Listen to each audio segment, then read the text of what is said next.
Hello everybody, it's the 6th of November and we've had our first frost of the winter here in my little part of Somerset.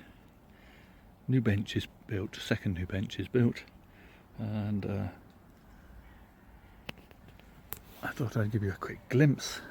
It's not laid out as I want it yet, all the trees have just been put on haphazardly. My swamp cypress is looking very pretty with the frost on its bronze foliage, so as is the Dawn redwood next to it. And this giraffe's feeling a bit cold, I imagine. I have to get him a scarf, a nice long Doctor Who scarf, I guess. Anyway, that's not the purpose of this video. I just thought I'd mention it. So although a lot of my trees are well, they're still in the throes of autumn and still have some leaves on, even though they're coloured up, I decided I'd look at these ash fusion projects, as they are all, well, pretty much gone into their winter dormancy, and I thought I would start with this root over rock fusion project, which, if I lift the pot up, you can see has gone nuts rooting out at the bottom of the pot. In fact, they've all gone nuts rooting out of the bottom of the pot into the earth below, because I've had them sat on the ground beside my pond, and I've just ignored them for the summer and just watered them, and they've actually helped to keep the herons out of the pond, because I've got so many trees around the pond that they don't have a clear route in, which has been quite helpful. A couple of times in the mornings I've come down and found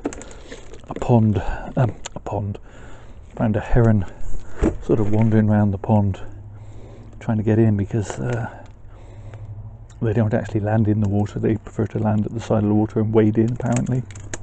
Well, that can go in the compost. They can't actually do that because I've got so many trees around it. So I'm not going to do a huge amount of work, but before this tree settles, I was put away for the winter.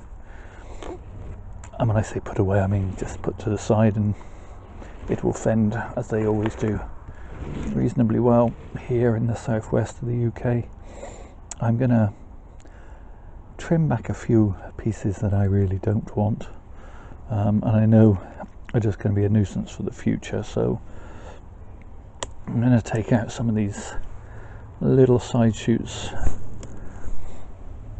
and this big side shoot. If I can get my cutters in, that's better. Now this has been the most successful of my fusion root over rocks so far. These pair of, I'll show you the other one in a minute, and I'm going to trim that off there and leave this branch, but I'm going to shorten that. This is just so it doesn't take up too much room on the bench, really, over winter.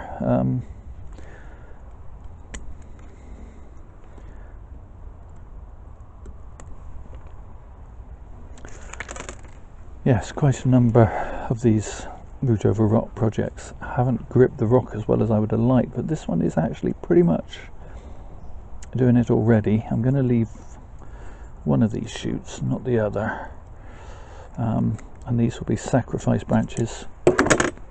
Use one tool at a time, it's easier. There's a little tip for you, but you probably already knew that. Yeah.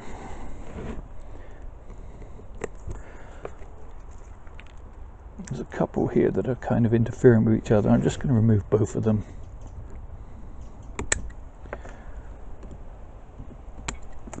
And this one is coming through from the underside, which will help this fatten this down onto the rock. I'm just going to shorten that rather than remove it.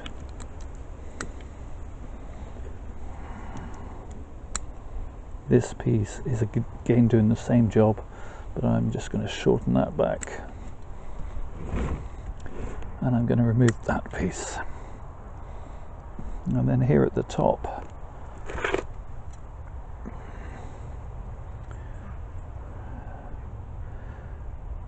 I'm going to essentially shorten almost everything. And there's an annoying bulge just here.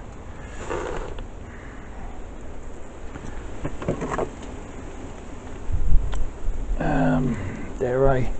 Yes, go on, go for it. Going to remove that offending bulge, and hopefully it'll shoot a bit further down, and then I can remove this stub. But I am going to leave that stub for now. A bunch of branches sort of interfering with each other, so I'm going to remove that.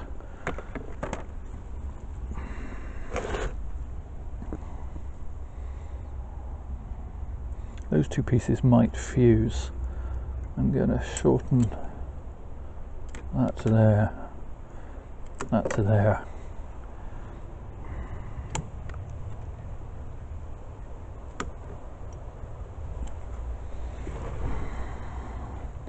I think this is my front.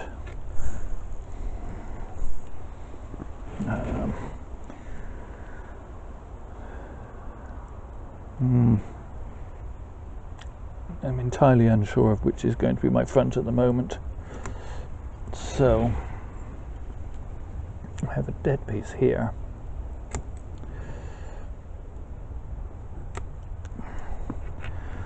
And take that back to there.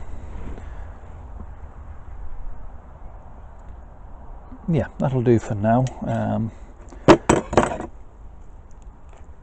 We will see how it shoots come the spring. Do a quick 360 on that one. This is a better front in view of the way the tree is leaning. Also gives me 4 roots over the rock. So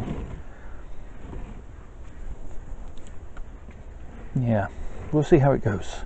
It could be that this is a front, or even something like that. Plenty of time to worry about that over the next few years.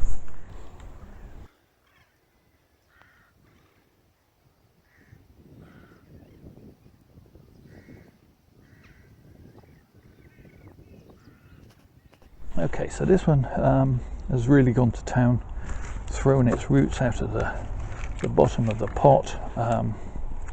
So I'm just going to cut those away so that it will sit flat again. Just using my penknife just to cut it back in. I think I might have to repot these in the spring.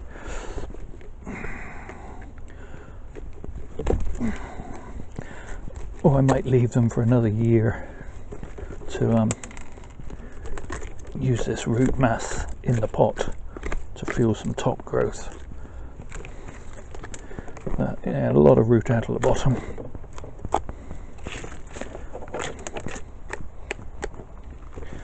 Okay, so this I'm thinking of as a exposed root style tree. So let's give you a sort of 360 of the root base.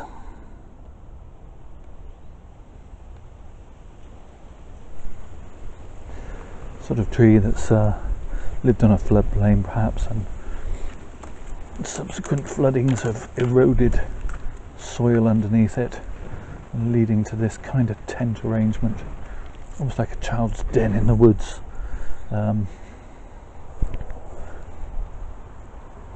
So again, this tree, basically all I'm going to do for now, and it will be further refined come the winter, is to chop off a lot of this top growth, which will never be used for anything, but has been helping to fatten the lower base down at the below to achieve a bit of fusion. We have some fusion in some places.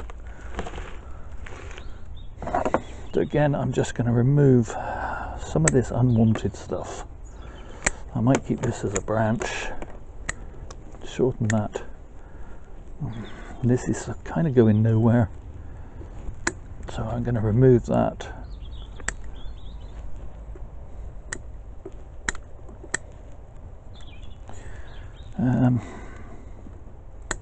Remove that, shorten that.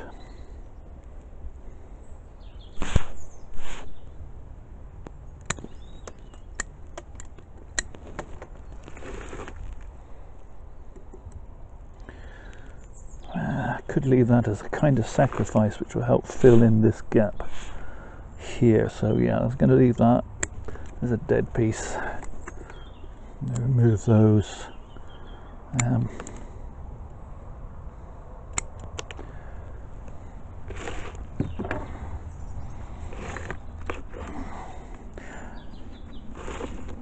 No idea if there's a front for this tree at the moment. I'm going to shorten that.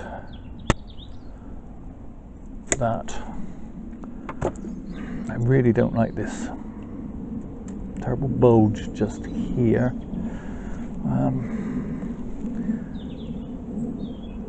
I'm entirely unsure what will happen if I try and cut it at this point, whether it will unravel. And I see some signs of fusion. I'm going to risk it. I really don't like that bulge.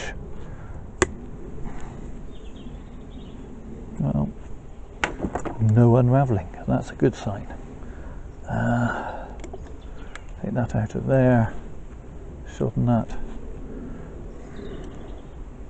I'm going to leave this old little piece on and see where that goes come spring. Okay, so it's an old gnarly looking thing. Actually, I'm going to take that out entirely. It wasn't doing anything for me. Yeah, we will see where this tree goes. It could go absolutely nowhere. It could be the ugliest bonsai tree ever, but if you know my work, you know I'm quite fond of an ugly tree.